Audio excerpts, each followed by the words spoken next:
You've probably heard this argument before. Speaking Greek doesn't make ancient Macedonians Greek, just like speaking English today doesn't make you English.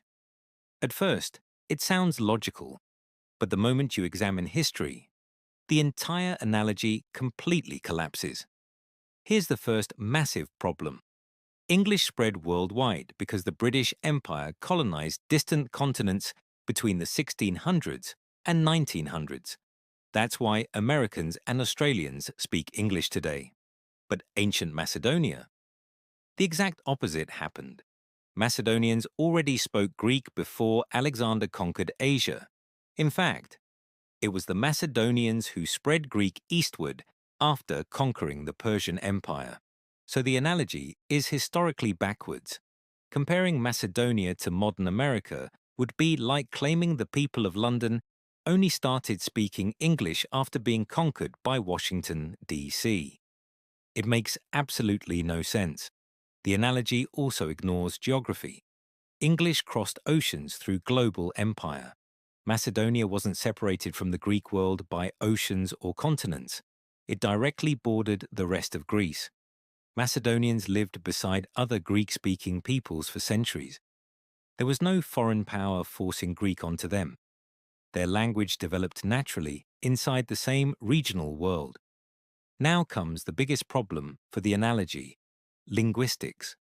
For this comparison to work, ancient Macedonian would need to be a completely separate language that merely borrowed Greek. But historical linguistics says the opposite.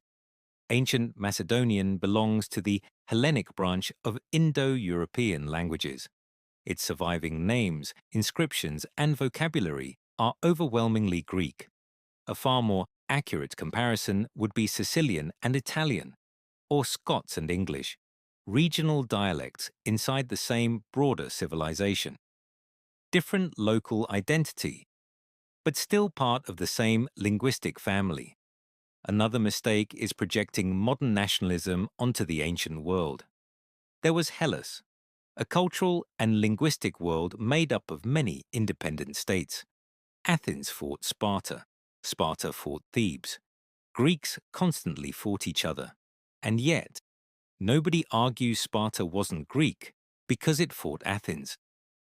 Ancient historian Herodotus explained what defined the Greek world: shared ancestry, shared language, shared religion, and shared customs. The Macedonians checked every single box. They worshipped Zeus, Dionysus, and Heracles. Their kings competed in the Olympic Games, which were reserved for Greeks. So no, the English analogy doesn't hold up, because modern colonial language spread is not the same thing as ancient regional ethnic continuity. The Macedonians were not foreigners who randomly adopted Greek. They were part of the ancient Hellenic world from the beginning. History, linguistics, geography, and ancient sources all point in the same direction. The analogy collapses when logic and history enters the conversation. Share this video if facts matter more than slogans.